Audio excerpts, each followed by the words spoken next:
tere! Olen jõudnud siia Saaremaale Supelranda,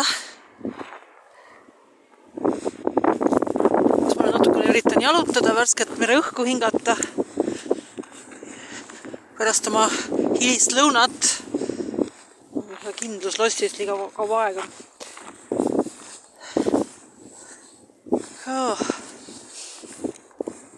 Mis on siis mu muljed siiani Kuressaares? No Kuressaare on muidu väga võluv, aga ta on selline koht ikkagi väga rikastel inimestel.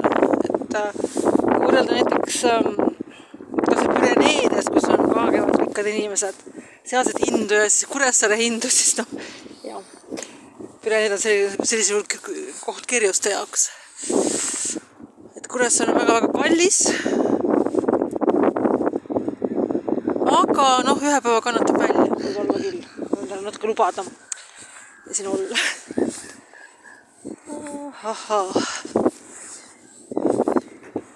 Ja ma saan aru, miks sallivad saadavad esimesse seisu sallimatud Kuressaarde, sest esimesse seisu sallimatud on palju raha, mis nad saavad olla Kuressaares. Et kolmanda seisu omad peavad minema Võrru, sest seal ei ole nii palju raha vaja. Saadab väiksemate summadega hakkama.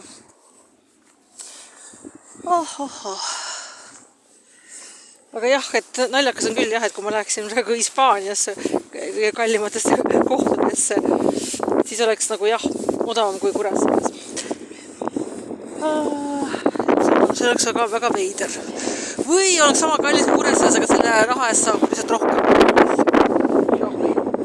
Teine võimalus on ka. Nii, siin on huvitav mänguplats, siin on mingisugused linnukesed mere peal.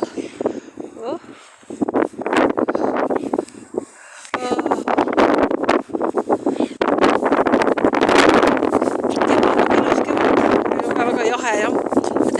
Ma unustan ära, et Eestimaa on ikkagi, kuigi ta on nii väike, on ikkagi erinevates kohtades on ilm ikkagi väga erinev.